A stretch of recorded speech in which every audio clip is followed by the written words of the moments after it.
전도서는 이 세상의 질서와 기초가 무너지고 흔들리는 것 같은 시대를 살아가는 우리 그리스도인들에게 하나님을 경외하는 참된 신앙이 무엇인지에 대해서 가르쳐주는 말씀입니다. 오늘 한국교회는 초월적인 계시를 빙자하여 신자들에게 무조건적인 복종을 강요하는 마치 사이비 교주와 같은 설교자들이 판치는 시대에 전도서의 저자는 우리 인간사에서 벌어지는 노동과 정의와 삶과 죽음, 심판과 권력과 지혜에 대해서 깊이 고민한 후에 그 안에 가득한 모순과 부조리와 또 바람처럼 사라지는 죽음 앞에서 무의미해지는 인생의 모습을 적나라하게 드러냅니다. 그렇게 함으로써 우리가 가지고 있던 인간의 모든 행위와 기존의 가치관들을 무너뜨립니다. 이런 과정을 통해서 우리가 이 땅에서 하나님을 믿는 그 신앙이 얼마나 깊이 있고 또 복합적인가를 설득력 있게 보여주는 그런 책입니다. 전도서 3장은 범사에 기한이 있고 천하만사가 때가 있다라고 그렇게 선언하는 것으로 시작을 합니다. 이 구절은 모든 일들에는 그것이 이루어지는 적절한 시간이 있다라는 그런 의미입니다.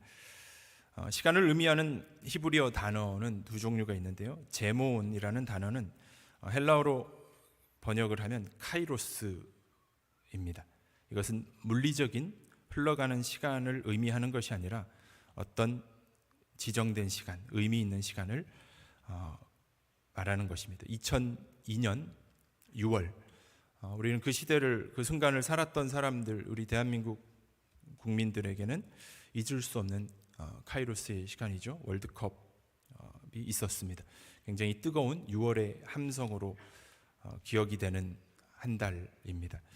저 개인적으로는 잊을 수 없는 게 이때가 신학대학원에서 이제 시가서라는 소위 말해서 이제 지혜 문학서를 배우는, 그리고 그걸 마지막 그 테스트를 하는 기말고사 기간이었는데 그 응원에 참여하느라고 공부를 제대로 할 수가 없었습니다. 그래서 지금도 이 목회자로 있지만 이 부분에 대해서 시가서를 하는 것이 굉장히 저한테는 어려움으로 남아 있습니다. 이에 반해서 에이트라는 단어는 헬라어로 이제 크로노스로 번역할 수 있습니다. 이것은 앞서 말한 제논과는 반대로 그냥 흘러가는 물리적인 그런 시간을 의미합니다. 오늘 전도자는 세상에서 일어나는 모든 일들에 대해서 하나님께서 창조 이전에 시간을 결정하고 미리 예정하셨다, 이것을 말하려고 하는 것이 아닙니다. 그렇게 되면 어떤 문제가 있습니까? 하나님께서 우리에게 주신 그 자유가 설 자리가 없어지게 되는 것입니다. 하나님은 어떤 순간에 일어날 일들의 상황과 그 환경을 만드시고 그 일들이 일어나게 하시기는 하지만 때때로 하나님이 계획하신 것을 변경하실 수도 있고 죄에 대해서 심판하시기 위해 세상에 개입을 하시기도 한다라는 것을 전도자는 깨달았던 것 같습니다. 우리는 종종 타이밍이라는 말을 사용을 합니다. 이 타이밍의 의미는 사전적으로 찾아보니까 시간적으로 가장 좋은 순간에 그 동작을 맞추는 것, 또는 어떤 일을 추진할 때 있어서 효과를 극대화하기 위해 속도를 조절하는 것, 그런 의미를 가지고 있다고 합니다. 우리말로 쉽게 얘기하면 때맞춤 또는 적기, 이렇게 이야기할 수도 있고요. 일부 지역에서는 이것을 이제 아다리가 맞는다, 이렇게 표현을 하기도 합니다. 이처럼 모든 일에는 적절한 때가 있다라는 것입니다. 그래서 3장 2절부터 8절에 이어지는 말씀에 보면 28개의 긍정적인 측면과 부정적인 표현을 통해서 인간의 무지와 또 변경할 수 없는 하나님의 목적을 그렇게 설명을 하고 있습니다. 몇 가지만 예를 들면 세상에 태어나는 순간이 있으면 죽음의 순간이 찾아옵니다. 작물을 심는 시간이 있으면 그것을 뽑는 시간이 있습니다. 우리가 웃을 때가 있고 울 때가 있고 또 돌들을 던질 시간과 그것을 모으는 시간들이 있습니다. 우리가 어떤 것을 끌어안을 때가 있고 안는 일을 멀리할 때도 있다라는 것입니다. 어떤 것을 찾는 시간과 잃어버리는 시간이 있고 어떤 것을 우리가 지키는 시간과 우리가 손에 잡고 있던 것을 버려야 하는 그런 시간도 있다라는 겁니다.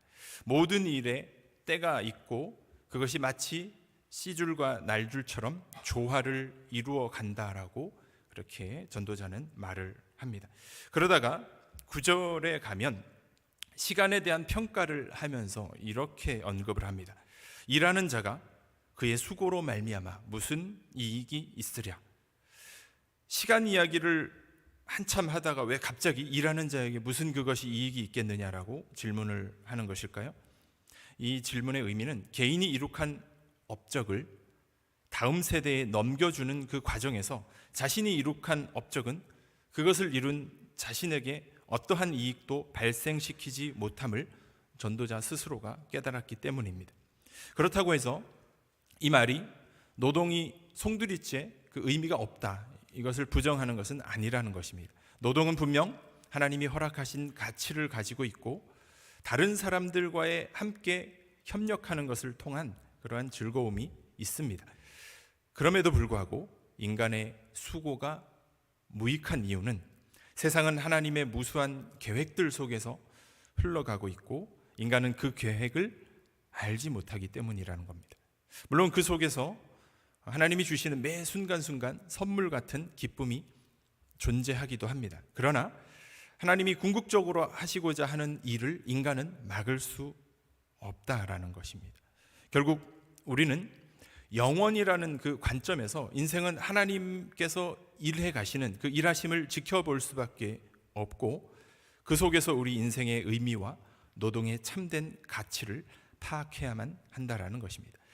오늘 우리가 읽은 본문 11절의 말씀은 인간의 무지에 대한 깨달음을 서술하고 있는 내용입니다. 우리 함께 한 목소리로 읽어보도록 하겠습니다. 하나님이 모든 것을 지으시되 때를 따라 아름답게 하셨고 또 사람들에게는 영원을 사모하는 마음을 주셨느니라. 그러나 하나님이 하시는 일의 시종을 사람으로 측량할 수 없게 하셨도다. 아멘. 이것을 직역하면 그는 그의 시간에 모든 것을 적합하게 하셨고 인간의 마음에 영혼에 대한 감각을 주셨다라고 이렇게 번역을 할 수 있습니다. 이 때를 따라라는 단어가 있는데요. 이 단어는 하나님의 시간이라는 의미로 해석할 수도 있습니다. 여기서 시간이라는 것은 순차적인 시간이 아닌 각 사건이 일어나기에 가장 적합한 상태를 말하는 것입니다. 모든 상황이 적절하게 되도록 만들고 그 일들이 발생하도록 만드시는 분이 하나님이라는 의미입니다. 하나님은 모든 일을 정하신 때 가장 적절하고 완전하게 이루시는 분입니다. 인간의 시각으로는 현재의 고난과 긴 그 기다림의 시간이 이해되지 않을 수 있지만 시간이 흐른 다음에 그 사건의 의미가 뚜렷하게 드러나고 하나님의 선한 계획이 실현됨을 비로소 깨달을 수 있는 겁니다. 그러므로 우리가 이것이 하나님의 뜻이다라고 너무 성급하게 속단하는 것은 오히려 하나님의 뜻을 그르치게 되는 그런 결과를 만들 수도 있다라는 사실입니다. 아름답게 하셨다라는 이 말은 단순히 외적인 아름다움뿐만 아니라 하나님의 섭리가 모든 상황에 합당하게 이루어짐을 뜻하는 그런 말입니다. 우리가 잘 알고 있는 창세기 요셉의 삶은 하나님의 인도하심과 섭리하심이 어떤 것인지를 잘 보여주는 이야기입니다. 요셉은 자신이 꾼 꿈과 또 아버지의 편애로 인해서 형들의 시기와 질투의 대상이 됩니다. 결국 형들에 의해서 노예로 팔려가게 되고 이집트의 노예 생활을 하면서 보디발 장군의 집에서 노예로 적응할 만하니까 이번에는 그 집주인의 아내 보디발 장군의 아내의 모함을 당해서 억울하게 옥살이를 하게 됩니다. 결국 하나님의 인도하심 가운데 애굽의 총리가 되어서 많은 사람의 생명을 구원하는 그런 역할을 할 수 있었습니다. 아버지가 돌아가신 후에 형제들과 만나는 자리에서 자신을 노예로 판 과거의 두려움에 사로잡힌 형제들에게 이렇게 요셉은 고백을 합니다. 창세기 50장 20절에 보면 당신들은 나를 해하려 하였으나 하나님은 그것을 선으로 바꾸사 오늘과 같이 많은 백성의 생명을 구원하게 하셨다라고 고백을 하는 거죠. 여러분, 하나님께서는 이 요셉의 고난을 통해서 자신의 선한 계획을 이루셨습니다. 요셉의 이 고백은 우리가 우리의 인생을 어떻게 바라보고 해석해야 하는지 잘 보여주는 모범 답안과 같은 그런 고백이 되는 것입니다. 그러므로 여러분, 우리에게 필요한 자세는 삶이 어려울 때 하나님을 끝까지 신뢰하고 인내하는 그 기다림의 자세가 필요합니다. 또 반대로 삶이 형통할 때는 교만하지 말고 끝까지 하나님의 섭리와 인도하심을 구하는 믿음의 자세가 필요하다라는 것입니다. 이 두 자세를 균형 있게 유지할 때 우리의 삶의 모든 과정이 궁극적으로 아름답게 완성될 것입니다. 그리고 우리 11절 중반절 이후에 보면 하나님은 인간의 마음속에 영혼에 대한 감각을 주셨다라고 그렇게 말합니다. 인간은 죽는 순간까지 영혼에 대한 갈망이 있다라는 것입니다.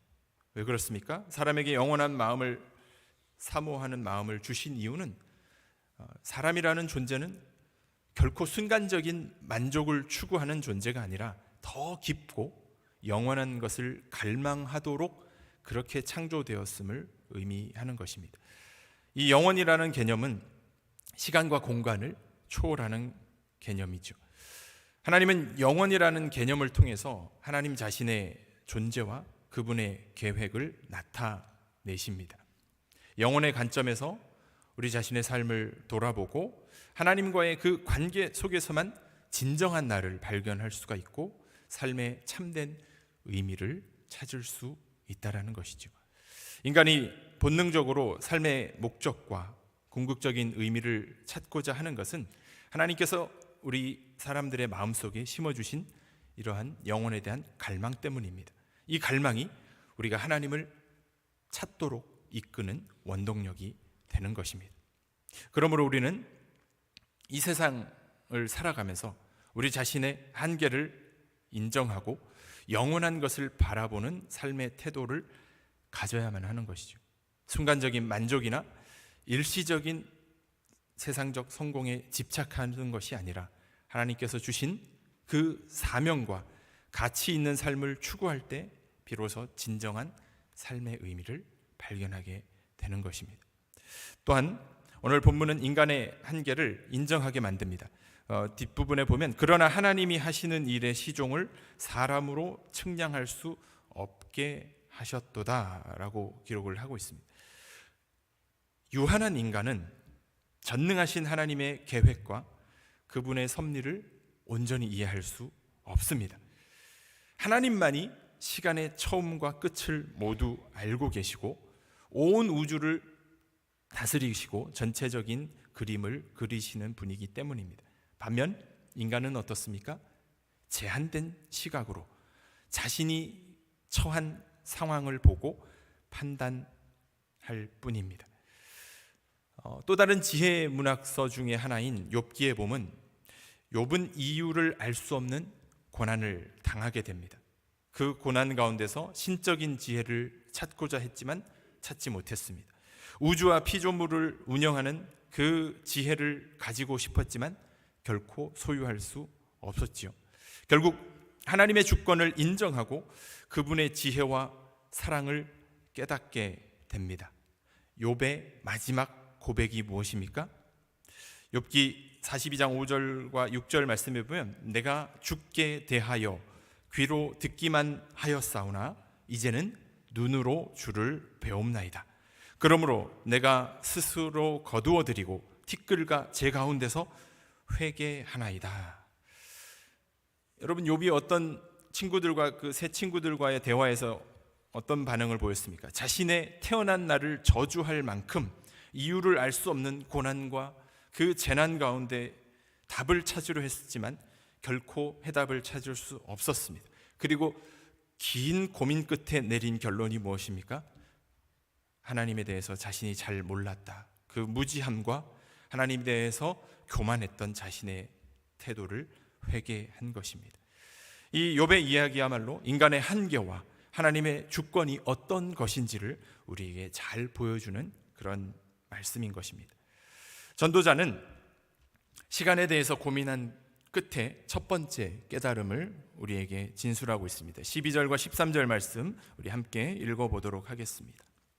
사람들이 사는 동안에 기뻐하며 선을 행하는 것보다 더 나은 것이 없는 줄을 내가 알았고, 사람마다 먹고 마시는 것과 수고함으로 낙을 누리는 그것이 하나님의 선물인 줄도 또한 알았도다. 아멘. 네.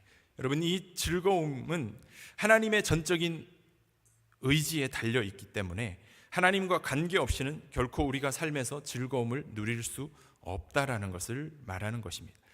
먹고 마시는 것과 수고를 통해서 우리가 보람을 느끼는 모든 일상의 기쁨이 하나님의 주권적인 허용 안에서만 가능한 것입니다. 모리와 함께한 화요일이라는 책이 있습니다. 그리고 그 책을 기반으로 만들어진 영화도 있는데요, 1997년에 출간된 이후로 무려 205주 동안 뉴욕 타임즈에서 선정하는 그 비소설 분야 베스트셀러 목록에 올랐던 책입니다. 이 책의 저자는 미치 앨범이라는 사람이 저술한 책이죠.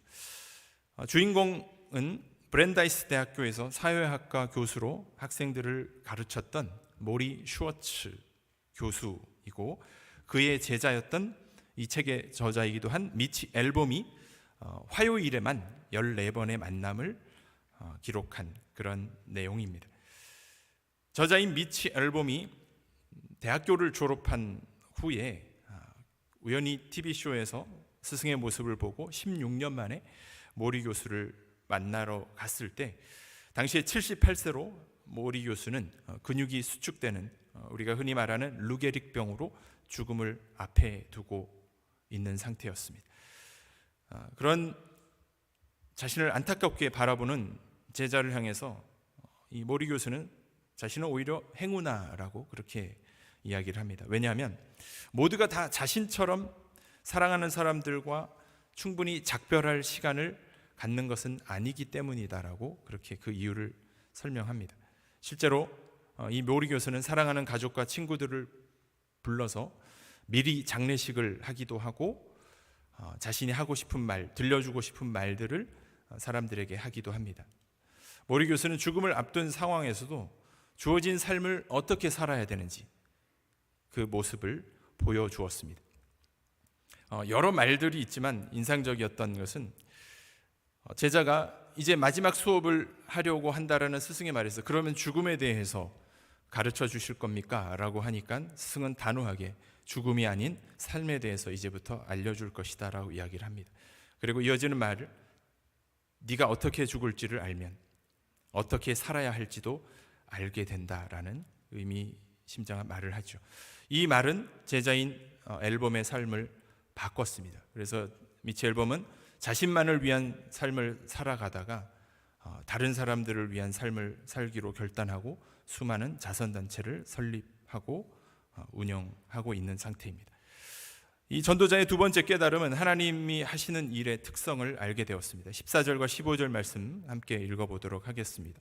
하나님께서 행하시는 모든 것은 영원히 있을 것이라.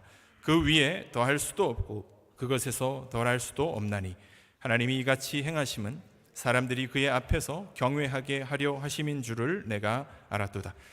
이제 있는 것이 옛적에 있었고 장래에 있을 것도 옛적에 있었나니 하나님은 이미 지난 것을 다시 찾으시느니라. 아멘. 14절 말씀은 하나님이 하시는 일들에 대해서 결코 인간이 개입할 수 없음을 선언하는 것입니다. 하나님의 계획을 바꾸기 위한 그 어떠한 기도나 제사 의식도 하나님 그분이 하시는 일을 변경할 수 없습니다. 그렇게 하시는 이유는 단 한 가지입니다. 인간으로 하여금 하나님을 두려워하게 하기 위함인 것입니다. 인간은 하나님이 현재와 미래에 무엇을 행하실지 알지 못하기에 예측할 수도 없습니다. 변화하는 시간 속에서 하나님은 무엇을 행하고 계십니까? 변화하는 시간 속에서 인간은 정의와 불의가 어떻게 균형을 맞추는지 알지 못합니다. 변화하는 시간 속에서 전쟁과 평화가 어떻게 조화를 이루는지도 알지 못합니다. 이처럼 전도자는 우리가 살아가는 이 세상은 부정적인 면과 긍정적인 면이 함께 발생하는 곳이다라고 그렇게 말을 하고 있습니다. 인간이 아무것도 바꾸지 못하고 저항할 수도 없으며 하나님이 하시고자 하는 일에 대한 지식을 얻을 수도 없지만, 이러한 사실이 우리를 절망케 하는 것이 아니라 일을 이루시는 분은 오직 하나님 한 분이시며 하나님의 궁극적인 목적과 생각은 결코 변하지 않는다라는 이 확고한 사실은 우리에게 큰 격려와 소망이 되는 것입니다. 왜 그렇습니까? 이 세상의 어떤 것도 우리에게 영원한 행복을 보장할 수 없지만 하나님의 완전한 계획만이 우리의 미래를 보장하기 때문입니다. 여러분, 우리가 경험하는 모든 일에는 적절한 때가 있습니다. 우리의 영혼이 영혼을 갈망하게 하셨다라는 그 사실 하나만으로도 우리에게 큰 위로가 되는 것입니다. 말씀을 맺도록 하겠습니다. 오늘 말씀을 통해서 우리가 살아가는 인생의 모든 일이 하나님이 정하신 때에 따라서 이루어짐을 이렇게 말씀하고 있습니다. 유한한 인간은 무한하신 하나님의 섭리를 다 이해하지 못하고 하나님만이 처음과 끝을 알고 계시고 이런 모든 때는 인간이 통제할 수 없음을 강조하고 있습니다. 따라서 우리가 해야 될 일은 무엇입니까?